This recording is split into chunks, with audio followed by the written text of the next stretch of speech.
ኣብ መላእ ሃገር ካብ 6 ወርሒ ክሳብ 5 ዓመት ንዝዕድሚኦም ህፃናት ቫይታሚን ኤ ክዕደልን ክታበት ክወሃብን ጀሚሩ በቲ 26 ሰነ ዝተጀመረ መደብ ክሳብ 30 ሰነ ከም ዝቕፅል ዝሓበረ ሚኒስተር ጥዕና ወለዲን ኣገዳስነቱ ተገንዚቦም ኣብ ቀረበኦም ናብ ዝርከብ ትካላል ጥዕና ወይ ግዝያዊ መኽተቢ ንቑጣ ብምኻድ ደቆም ከኽትቡ ኣዘኻኺሩ ኣብ ጨንፈር ሚኒስትር ጥዕና ዞባ ማእከል ሓላፊ ኣሃዱ ስነ መግቢ ኣቶ መንግስ ኢሳቅ ኣብ ዝሃቦ ሓበሬታ ኣብቲ ዞባ ልዕሊ 9 ንመኽተብን መዕደሊ ቫይታሚን ኤን ዘገልግል ትካላት ጥዕናን ግዝያዊ ንቑጣታትን ተዋዲዱ ከም ዘሎ ብምምልካት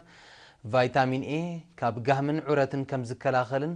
ስርዓት ምክልኻል ኣካላት ከም ዝሕይልን ከምኡውን ብሰንኪ ንፍዮን ውፅኣትን ክስዕብ ዝኽእል ሞት ከም ዘጉድል ክታበት ድማ ኣብ ግዜ ህፃንነት ንዝረኣዩ 8 ሓደገኛታት ሕማማት ንምክልኻል ከም ዝሕግዝ ሓቢሩም